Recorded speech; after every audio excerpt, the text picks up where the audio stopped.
Introduce our first speaker. Appreciate it. All right. Good morning, everyone. And I am pleased to introduce our first speaker of the day. So here to discuss clean energy design using computer-aided engineering simulation. Welcome Sharam Kawani from Data Swing. Hello, everyone. Good morning. Nice to see you all here. Let me get started. This is actually a pretty big topic. As you can see, it covers an entire gamut, but I'll only give you a few examples. But before we dive into those examples, I do have to explain what is high-performance computing or supercomputing, and a little bit about simulations and computer-aided engineering. So a little bit will be introduction, and then once we have a thorough grounding on what is high-performance computing, it's a powerful technology, but it's often behind the curtains.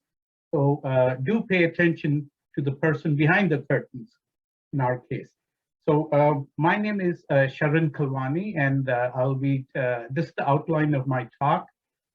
Like I said, we'll talk about what is HPC, so you have a good grasp on it, and how compute power is being used these days to perform simulations of the real world so we can actually gain insight. And then I'll talk about 3 examples, how we're using it for weather and climate simulations. And then 2 other examples of wind energy so that we can have better efficiency, better, cleaner energy. And then a water turbine example from Africa. And then what does the future hold for us? And if you have any questions, feel free to pop them in the chat. I'll keep a weather eye open for that, unintended. Okay, this is all about me. I'll make the slides available to you, but I'm pretty active in the IEEE, as well as, in a lot of technology areas, and I enjoy teaching. So that's about me. Now let's dive into the heart of the matter. What is high-performance computing? It's sometimes called supercomputing, but that was in the old days when it was just a single computer, the most powerful CPU, 10 to 100 times more powerful than the next available mainframe. And then they realized that it's not just fast CPUs, but we need fast memory, fast storage, fast networks. So then it got renamed as high performance because it's all across the board. What matters about high performance computing is that it can, absorb enormous amounts of data, and at the same time, while it's doing it, do lots of complex calculations for us at the same time. And that's what sets it apart. And what it has helped us do is able to ask hard questions and what if scenarios that we weren't able to do in the past. And it's come a long way. Didn't happen overnight. It took about 30 plus years and experience along the way. These days, high performance computings are literally hundreds and thousands of servers that are connected together all in one spot, so they're in close proximity. And then we give them a task to perform, which is chopped up into tiny little pieces, and each server does its part, and then they all talk to each other and combine the results. This is also known by another term called parallel processing, and it's not easy. It does require a great amount of skill and knowledge of the problem that you're trying to solve in order to split these up appropriately, make the machines talk to each other. Just to give you an idea, these servers, when they're talking to each other, these are the kind of speeds we're talking about, literally, hundreds of gigabits a second, just to tell them, hey, I calculated this part, here's the other part for you to calculate, or give me the results of this. And they're doing it at enormous high speeds. And they're producing data as well, or absorbing data out. And this doesn't happen at a few gigabytes or petabytes, even more than that. Terabytes. And if you add them all up, it's an enormous amount. It's pretty staggering. but it's helped us, answer questions that we couldn't do. And now that we have a lot more data at our disposal, we can do a much, much better job of it here. So how does HPC work? Like I said, there are three different parts: compute, network, and storage. And inside the compute is the memory part. It has to be fast memory, because early on we noticed having a fast calculator is not enough if you're waiting for data from the memory. So they make that fast as well. And this whole thing put together is called a cluster. And you'll notice this term whenever you talk to folks in the high performance computing. It's the architecture, cluster architecture put together. And what makes this work is software programs, and more importantly, algorithms. So the way the calculations are done is also a big factor in all of these as well. So you got to be careful about that there. So which is nowadays the biggest cluster or the most powerful ones that are out there? Well, there's a list that's maintained called the top 500. You can look for it. It's called top500.org. And right now, the #1 machine is actually sitting in Japan, located at the Riken Institute. And every few years, the leadership changes at the top. For a long time, it was the US, then it became Japan, and then it was in China. Now it's back with Japan. And maybe next year again, it'll be back with the US. But just to give you an idea, that single machine has over 7 million cores and a huge amount of memory out there. And by the way, it doesn't use your Intel chip, it uses an ARM chip, the same kind that's in your phones out there. And then put together with all the hardware, software, networking out there, it can do about 442 trillion calculations per second when it has all the data lined up and ready. So you can realize that this is an awful lot of calculations. And it does solve a lot of problems. These days, they're actually using this machine to solve a lot of problems related to medicine. Chief amongst them is COVID-19. They've proved a lot of things about the COVID-19, including the medication, how it spreads, the virus itself. So this is what the machine looks like. It's rows and rows of tons of servers out there, 7 million cores. So this is an official picture from Riken. Well, that's the #1, and here's the #2 machine in the world. It's right here in the United States at Oak Ridge National Lab. That one was made by IBM, and it's got about 2 million cores in it. It uses an IBM chip, not the x86, but IBM has their own design called Power Chip, POWER. And it does a lot of calculations related to energy and climate, and a lot of design, scientific, chemistry, physics, mathematics, as well as a whole range of them. So here's a picture of that machine, and what you see on the top is a special arrangement to get water in and out of the machine so they can cool it. So this is an, again, official picture from Oak Ridge. Okay, so what do we use all these big, powerful, or high-performance computing clusters of machines for? Well, they can be located anywhere, more often than not at the institute, which is dealing with the problem. And sometimes they're actually these days hosted in the cloud. So Microsoft Azure has a high-performance computer. Facebook recently announced one for their own use. But it's used for a variety of things. Chief amongst them is research, the physics, chemistry.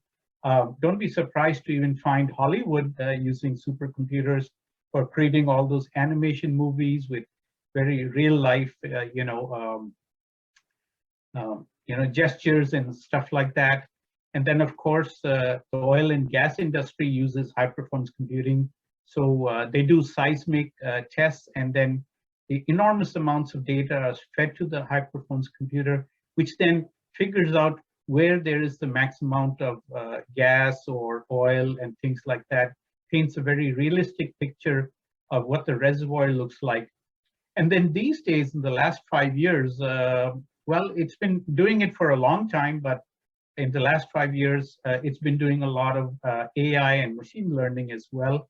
And then out on the East Coast, many of the financial companies have started using high performance computing for simulating, market conditions and stuff like that. My particular specialty is this particular bullet out here, where we actually use it to design new products, new motors, new engines, new cars, new devices and stuff like that. So we use that to simulate future mechanical and electrical designs, even before we, cut the first metal or wrap the first wire or create the first electronic circuit board.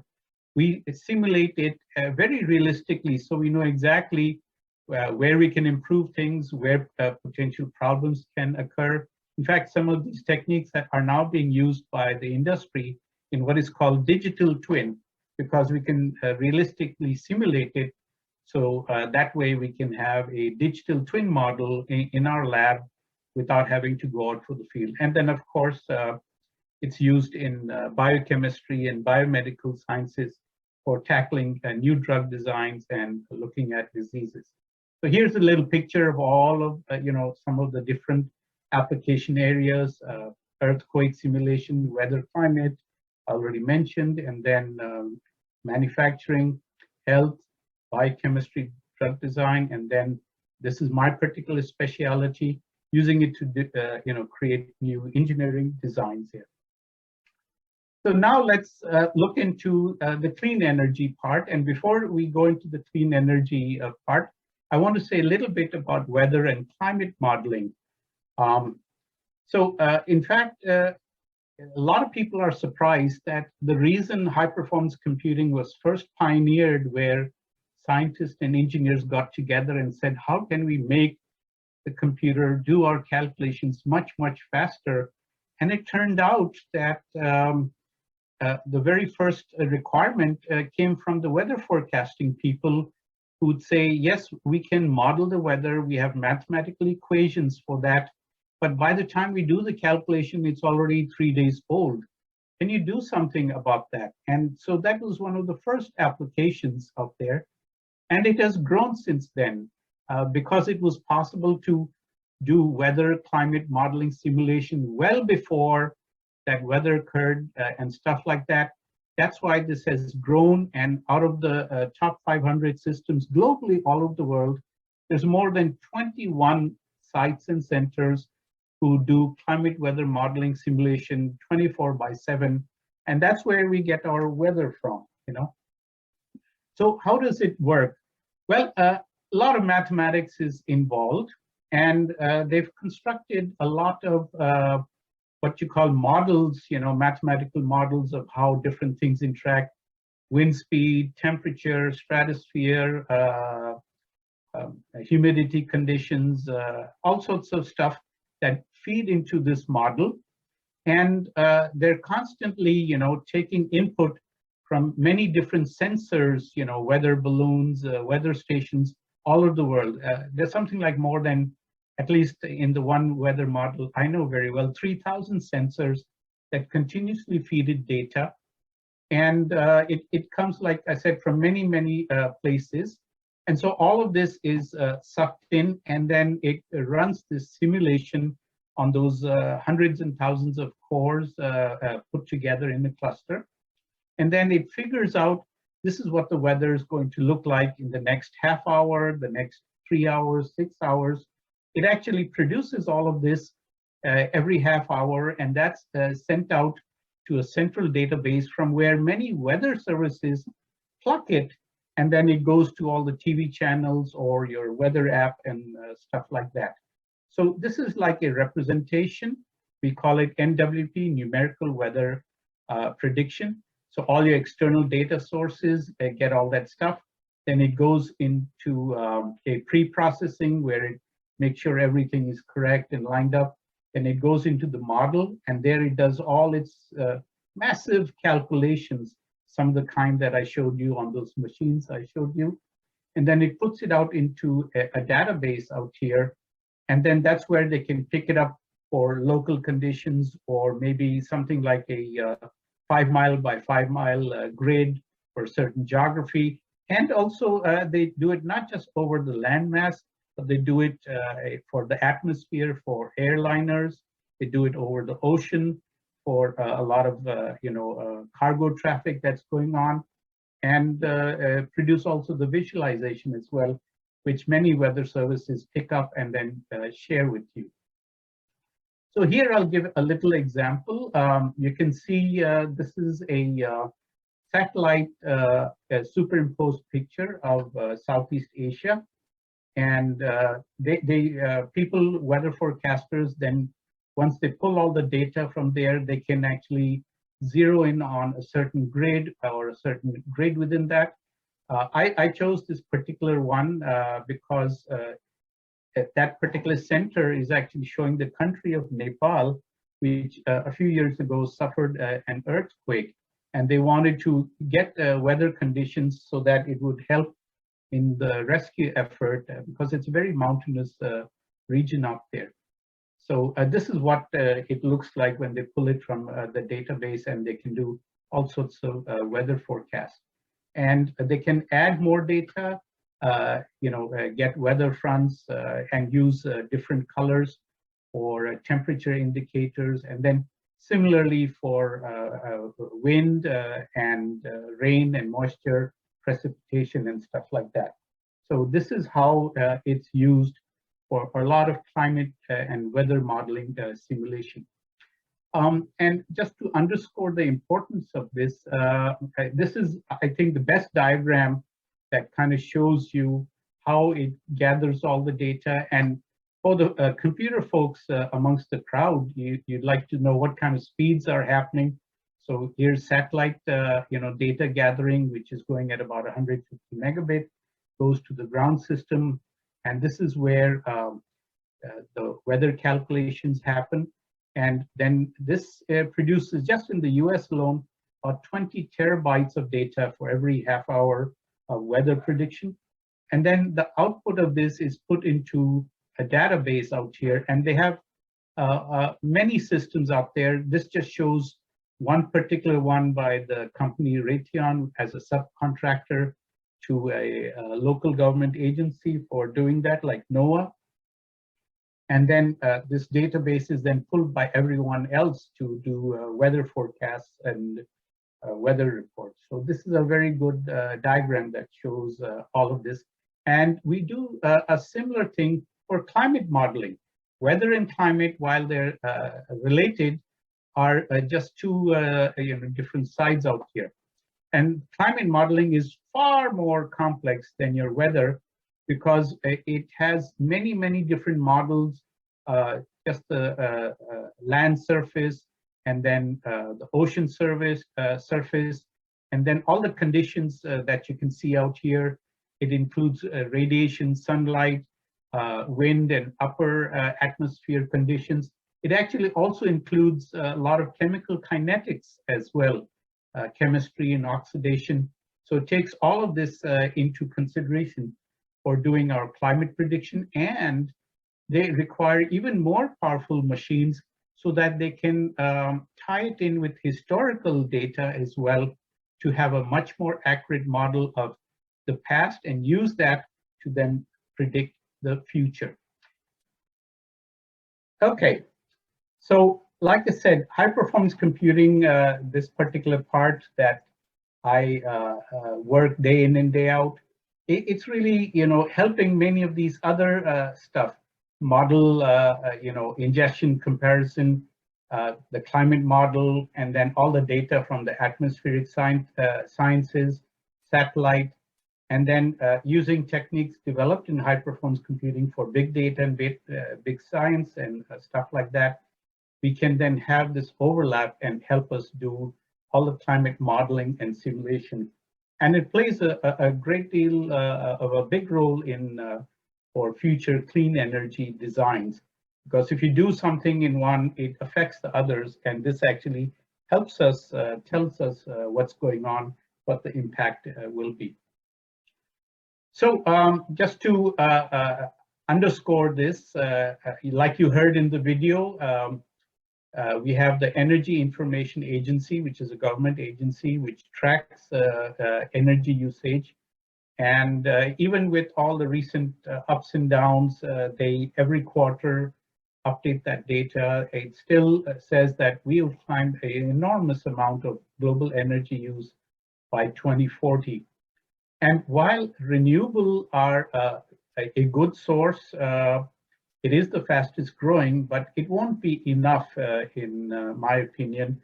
We need to look at the entire spectrum of our energy use to do that. And one of the things is existing technologies, we need to make them a lot more efficient, and even future renewable sources, we need to be able to extract more out of it.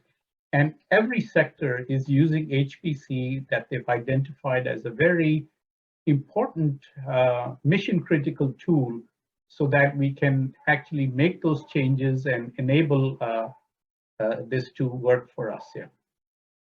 So now I'm going to give you a couple of examples. I just picked one wind turbines out there. And this is a high performance computing simulation done by this company, CD Adapco, which I think got acquired by another company. So we have lots of data that shows maybe in a square area where wind energy, what are the patterns they look like. You can see these colored patterns out there that show the wind velocity at different levels and stuff like that. And then when we want to simulate it using high performance computing for energy, the first thing we do is we actually generate a map of the area. And then on the map of the area above that, we generate a mesh. And it's basically a non-uniform mesh because this is different situations occur, whether it's flat land or there is surface patterns out there, hills or valleys or trees or vegetation that it can impact the airflow. So we break it up into a mesh, and then for each one of the mesh, we match it with the data, the turbulence, and the wind noise, and then we impose boundary conditions so that it doesn't, the calculations are confined to this particular area. So with those calculations, then we can figure out what sort of wind turbine, how can we place them at which direction, all sorts of factors. And not only that, we even get down to the finest minute details about, let's say, the angle of the turbine blade and stuff like that. Yeah. And it's not just smooth wind, there's a lot of turbulence and what we also call wake interactions. So what is the wind pattern after it leaves the turbine blade? We simulate all of these both at the tip of the blade, in 3D, what happens if there's a drop in the velocity, it stalls, that'll affect the wake interactions. And we have very high precise models for this, very fine meshes. And the more fine the mesh, the more complex the calculations are there. And that's just near the turbine itself, the wind turbine. And there's an effect away from the wind turbine because after this wake or turbulence, it affects the flow of the air for wind turbines located behind these things. You can't just put up one wind turbine. You have to put up literally 40, 50, 60, and in a few cases, 300 wind turbines over a large landmass area. And we have to then model what is the far wake effects of these, because it'll reduce the efficiency of all the other wind turbines because of the wake effect. So we also model the turbulence at a macro level and the effect of the terrain. Here is a little picture. If you notice these little white dots, they're not exactly in a linear pattern, they're offset. This shows the wind velocity coming in, and then behind it, we've got more turbines here. They're all offset. The whole idea is that we want to reduce the wake and turbulence behind each. So that's why we have to spread them out and at the offset and the gaps between them so that the turbulence from one wind turbine will not affect the others. So we can operate all of these at maximum efficiency. And for that, the kind of software we use is called computational fluid dynamics, which does tons of differential equation calculations for each of these squares on this grid out here, and at multiple layer levels, and including all sorts of things: the velocity, the density of the air, the stiffness, resistance of the wind turbine. Tons of calculations, as you can no doubt guess. So that's why we need high performance computing to do all of this. And the wind turbine itself, we are quite extensive designs are done. Here's one particular example of the mathematics that's involved. I'm not going to go over these, but I think you get an idea that there's a lot of calculations that are done out here using these equations, tables, and distribution of the wind, and lots of complex calculations here. Here's an example. Both of these are simulations. You can see a wind turbine here, and then this simulates the wake or turbulence behind it, and then here's a couple more wind turbines behind it, so their efficiencies are affected. And so here, taking this simulation, they came up with a different layout where they laid it in a sort of V-shaped pattern, so then all the turbulence behind this is not affecting any of these wind turbines up there. So we actually can use it to precisely place things and also take into account variations in the wind direction and speed over historical data to help us. So this is how we can do it. And it works both onshore and offshore as well. Offshore is getting a lot more popular because you have a lot more physical area that you can locate these wind turbines. You can spread them around, like in this particular pattern out here. You don't have to bunch them up in a linear fashion as you do over land. But this is some of the advantages and proof that HPC can provide for you. So here I have a little video. I think I'll skip this for the time, in the interest of time, so that we have lots of Q&A.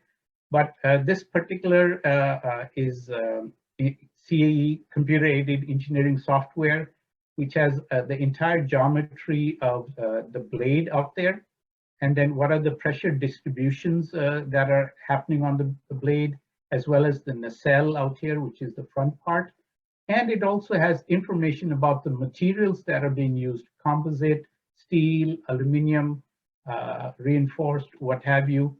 And then depending upon the wind speed and all that wind data, it can calculate all the stresses and strains along this particular blade turbine, and what sort of angle should it be positioned or bent at, variable, so that it can maximize the amount of torque or turning out here, so that it feeds this generator, and then it produces that electricity that we need. So this is one example. Here's another one where after the calculation, it can actually tell you this is what the wake turbulence will look behind, this is what the pressure will be at sideways, where's the maximum. And even for a small 20-second simulation, this can take several hours of calculations on high performance computing. So that can give you an idea. And then they can do this over many different designs, geographic layout, models of turbines, different blade sizes, and stuff like that. Yeah. So here I'll stop, and I have one more video out here, and then finally a last one. So let me stop this particular one here. Come on. Okay, and let me go to not this one.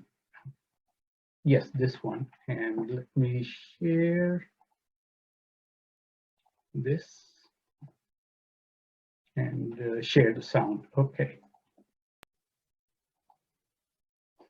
So this particular one, you'll notice that interactively we did a screen capture, and here the designer is changing the design for different maybe speeds. He's changing the rotor speed and the rate of change, okay, it's slow moving, fast moving. One thing that is well known in wind turbine design is that you only have efficiencies between a certain speed, and beyond a certain speed, you actually don't gain anything. And here he's flexing the blade as well. This is all done at the mechanical design portion before it's submitted to the simulation. So they can try out many different patterns out there, and also look at the height of the wind turbine and the effect of the surface terrain. So this is one example there for you. So I'll stop this video and go back to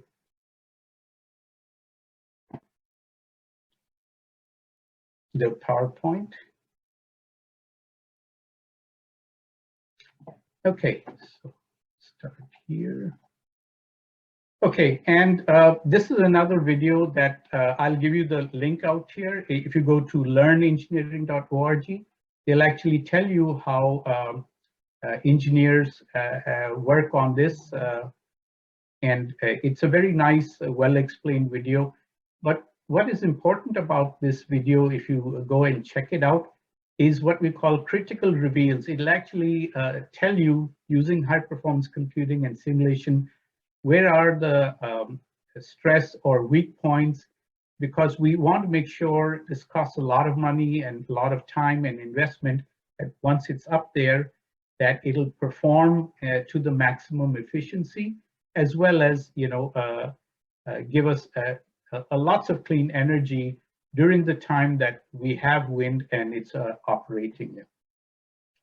Okay, so let me now move on to the second clean energy example. I'll go over this, and I'll end it with about a 1.5-minute video that was produced by Engineers Without Borders. And this is a very beautiful example of using high-performance computing, computer-aided engineering simulation, where in the country of Cameroon, they have a lot of issues with electricity supply. What they noticed is that there's lots of tiny little rivers all over the country. And so what they proposed is to have small hydroelectric units. These look like maybe like a large paddle, and they would place it into the stream, and it would generate electricity because the streams are running all the time because of the geographic location. However, they could only get about 200 watts of power from it. Then, using high-performance computing and CAE software and simulations, they were able to deal with several issues that were plaguing these small hydroelectric units. What happens when the water flow is low, or there's cavitation, or there's buildup of soil in that? And then they didn't want to use materials that would drive up the cost of these small hydroelectric units. And so using these simulations, they actually not only got more than 200 watts of power, they were able to boost it to 350 watts, which by any yardstick is substantial. But they also figured out during different seasons, they changed the design of the blade or turbine in this hydroelectric unit. So even with low water flow, it would still produce a good amount of electricity. It would avoid, they had changes in the design, so they could periodically get rid of the silt and avoid cavitation. And this has to do with the way the surface curvature of the turbine blade is there, so that it won't pit or pockmark the surface. And the most important thing was the materials. Instead of using expensive steel or metal, they discovered that in the local region, the kind of wood that grew in the trees out there had very high density, and over years, many a million years of evolution, was very robust. And since there was a lot of it, they could build the turbine blades using that local wood out there, and make these very low cost manufacture, and then supply to practically all the villages that are out there. And so this is one of the best stories one could tell of using simulation and CAE of coming up with clean energy in many ways and working with the environment out there and impacting the lives of people out there. So this is the video, and I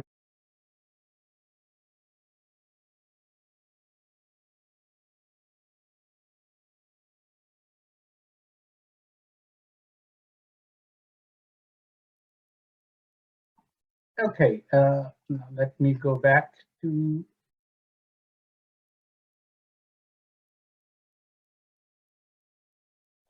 so there you saw how in the very last slide or the last picture of that video, they had a prototype of the propeller that was made entirely of wood with a few metal or plastic components, but the bulk of it was made with wood, and it's now actually in operation. And so now I'd like to sort of wrap it up with talking about what the future looks like. Out here in the United States, we actually have a National Renewable Energy Research Lab called NREL. It's located in Colorado out there. And they're using high performance computing in a large number of areas so that we can actually implement technologies to help further clean energy. And they're doing a lot of good work. It's just that I sometimes feel they don't get the publicity or credit that they deserve. Let me just share with you all the areas that they're looking at. There's actually a new report that will come out since this last report in 2018. In future versions, I'll update it, but it remains largely the same. They're using high performance computing and CA simulation for looking at advanced manufacturing for clean energy, water technology, hydrogen technology, and of course, electric and hydrogen-based fuel vehicles, solar energy. They're also spending about 6% of their resources in modernizing our electric grid, which means more precise communication so that we can have a better electricity distribution and transmission and eliminate waste out there. Clearly, wind, you saw previous examples of that. They're also looking into using CAE in HPC simulations for improving building efficiency, systems integration, and then actual algorithms and computer software out there so that they could improve the more clean energy designs. Yeah. So with that, I come to the end of my talk. If you have any questions, that's how you can reach out to me, or here's my LinkedIn. I'm also a member of the IEEE Sustainable Technology Conference. This will be the 9th year that we've been holding it, and it's online. You can check out this particular website, and there's you'll get an idea of the many different folks who are using simulations for better and clean energy design. It's all online, and they present, and we have people from all over the world, arid regions, Asia Pacific, Latin America, Europe, Africa, who have presented many of this stuff. So with that, thank you very much, and I'll make the slides available, and here's a whole bunch of references that you can check out if you like it. Okay, how are we doing on time? We got about 9 minutes for question and answers. If anybody has yes, more than happy to take any questions and answers, and maybe I can share the screen once again, and let's just make it easier and do it this way.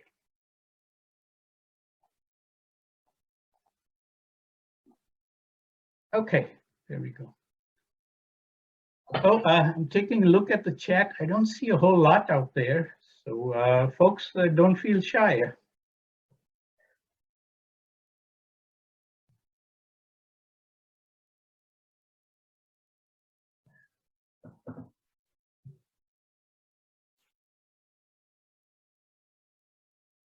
I have a question about the, you said there was a engineering without borders. Is that a sponsored by IEEE or is that sponsored by another No, group? it's not sponsored by IEEE, although many of its members, it's a voluntary organization, also happen to be IEEE people.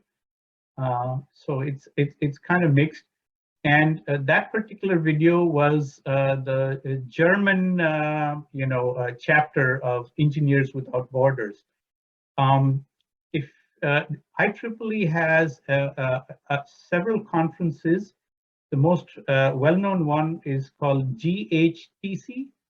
You can Google GHTC, Global Humanitarian Technical Conference. And in that, you'll actually find many presentations and papers by IEEE members who are members of Engineers Without Borders. Every year, they take a particular project, donate their personal time and energy to it. And it's featured in IEEE conferences as well. So this is the one I picked up, which used computer-aided engineering simulation software for doing these designs. There are many such examples, but I thought this was the most appealing because of the way they were able to extract from 200 watts of energy to 350 watts, which is quite remarkable. So that's why I picked that example. Very interesting. I see that there's a question came up about. Yeah, so this is a question from Sorna Kumar. I hope I got the name right. Sorna writes, curious, what is being done HPC and buildings and geothermal? So I assume you're asking for buildings and geothermal, what role HPC is playing? Well, it is playing a big role out there. Again, people who are into building energy design, they are using HPC so that they can simulate more energy efficient designs of building, be able to route the heating or cooling of the building in such a way that they can reuse a lot of the energy, extract every little bit of energy out there for whatever purpose, or redesign the building. I can quote several examples recently that I learned about. For example, in Singapore, there's a university which, when they designed their campus, every building was super energy efficient. They made use of the local plants and stuff like that, so that they don't need electricity for air conditioning. And if you know anything about world geography, Singapore is in a very tropical area and humidity, but they were able to cleverly do the layout of the building so that the airflow and use of local conditions contributed to keeping the building cool out there. And they used full-time students in classrooms. They eliminated corners in that building to further help the airflow out there. And most of the electricity they use is actually for lighting and labs and experiments and stuff like that. And even there, they use lots of energy efficient technology, but again, using that. Now, as far as your other question about geothermal, there aren't too many geothermal uses right now, but they are using simulation software to figure out where they would be the best sources of geothermal energy. It has a lot to do with the drilling into the earth and long distances that they have to do. So it's not a huge contributor to our national energy use. I have a slide from a colleague which actually puts our geothermal energy usage today at a very, very small fraction. The bulk of it is still in fossil fuel, but there's an argument to increase the renewable and fill the gap because of renewables not being 100% available. Wind is not available all the time. Solar is not available all the time, with other potential sources, and geothermal might be one of those that they could have on tap all the time. So they're looking into that a great deal here. Okay, any other questions out there? I think we're a little ahead of time, but like to, in case there's no other questions, thank you very much for attending the talk, and be happy to follow up anytime you like. Roger, over to you. Thank you. I was wondering, can you pull up your slide just for your contact? Oh, yes. Okay. Right. Give me one more second. Okay. I shall do that right away. And the way to do that is go all the way to the end, and here we go. Okay, there you go. Thank you. Yeah, so Appreciate it's pretty easy. It's my first name dot last name at IEEE.org. And you can find me on LinkedIn, because as far as I know, there's no other person in the world who spells my name the same way. Thank you. I appreciate your presentation. That was an interesting topic. All right. Thank you. Thank you. All right. Back to you, Roger. And Thank this is you. all recorded, so it's all available to you folks. It will be available for anybody